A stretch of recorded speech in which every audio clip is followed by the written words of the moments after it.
भगवान शिव के कितने नाम हैं? हाल ही में यूट्यूब पे सवाल आया था कि how many names of Lord Shiva. अगर कहा जाए तो करीब हमारे शास्त्रों में, पुराणों में, महाभारत में, इतिहास में भगवान शिव के 10 से भी अधिक सहस्त्र नाम मिलते हैं। और ज़्यादातर ये सहस्त्र नाम की जो परंपरा है ये 2 तरीके से शुरू होती है, ब्रह्मा से और विष्णु से। तो जब ब्रह्मा से शुरुआत होती है परंपरा तो तंडी ऋषि को आदर प्राप्त होता चलते हुए, जब हम महाभारत का सहस्त्र नाम पढ़ते हैं शिव जी का और लिंग महापुराण का, तो उसमें हमें तंडी ऋषि के द्वारा गाया गया श्री शिव सहस्त्र नाम मिलता है। और श्री शिव महापुराण का जो कोटि रुद्र संहिता उसके 35वें अध्याय में जो शिव सहस्त्र नाम है तो विष्णु जी के द्वारा गाया गया है। और लिंग महापुराण में ही 2 सहस्त्र नाम है, एक तंडी ऋषि के द्वारा और शिव जी के विष्णु जी के द्वारा। जो विष्णु जी के द्वारा गाया गया है सहस्त्र नाम लिंग महापुराण में और शिव पुराण में। तो शिव महापुराण में कुछ इस तरीके से है, शिवो हरो मीडो रुद्रः। और लिंग महापुराण में सब वैसा ही है, शिवो हरो मीडो रुद्रः, बस उसके आगे भाव आ जा रहा है। और श्री शिव महापुराण में जो शिव जी का सहस्त्र नाम है उसमें 1000 नाम है। और लिंग महापुराण में शिव जी के द्वारा मतलब नारायण जी ने जो गाया था शिव जी के लिए सहस्त्र नाम, तो उसमें 1008 नाम है, तो 8 नाम अधिक है। तो अगर देखा जाए, कहा जाए तो अनंत रूपा सदैव तुभ्यम, अनंत रूप है, अनंत गुण है, अनंत महिमा है, तो कहां पार पा सकते हैं हम। शिव जी वो परम तत्व है जहां से मन सहित वाणी उन्हें ना पाकर वापस पुनः लौट आती है।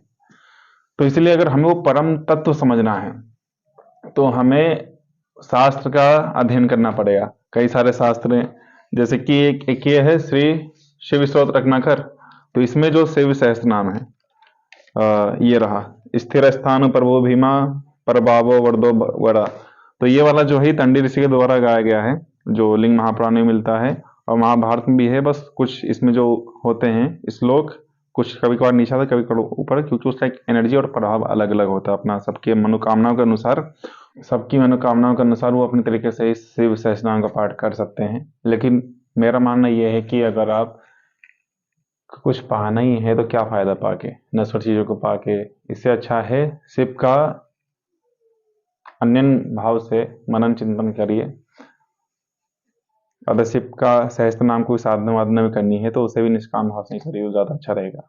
और अगर शिव के परम तत्व को समझना है तो हमें ये समझना होगा कि जो हमारा माइंड है, हमारा जो भौतिक दिमाग है, वो जो अभौतिक चीज है, अध्यात्म है, तो जो इन सबसे परे जाएंगे, जब हम इन सबसे परे जो हमारा ज्ञान जब हमें प्राप्त होगा, जो भी हमें देख रहे हैं, हम सूंघ रहे हैं, सूंघ पा रहे हैं, सेंसस में हमारे जो इंद्रियों में है, अगर इन सबसे जब हम परे चले आएंगे तब जाके जो इन सबके हटके हैं, जो इन सबकी पहुंच से भी परे हैं, जहां से मन से वाणी उन्हें ना पाकर वापस लौट आती है, तब कहीं जाके हम उस परम तत्व को समझ पाएंगे।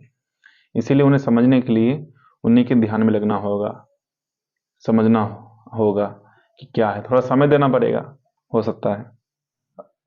वाराणसी में एक मंदिर है, दक्षिणामूर्ति मठ मंदिर, तो वहां पे एक पुस्तक प्रकाशित होती है जिसका नाम है सहस्त्र नाम संग्रह, शिव जी का जो है।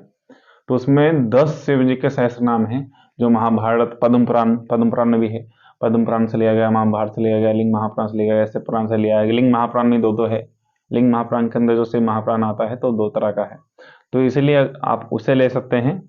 या फिर मैं ज्यादातर बताऊं, अगर आपको शिव सहस्त्र नाम पढ़ना है या शिव नाम के बारे में जानना है, चिंतन करना है, तो सबसे अच्छा उपाय सिर्फ एक है, और वो है श्री शिव महापुराण। उससे बढ़कर कुछ है ही नहीं। उसमें जिस तरीके से अच्छे से एक्सप्लेन किया गया है और जिस तरह से बताया गया है, वही मार्ग सबसे श्रेष्ठ है। क्योंकि हजारों अनंत नाम कह सकते हैं, हजारों और अनंत नाम शिव जी के कह सकते हैं ऐसा, जो शिव जी की इच्छा से नारायण के हृदय में प्रकट हुआ था।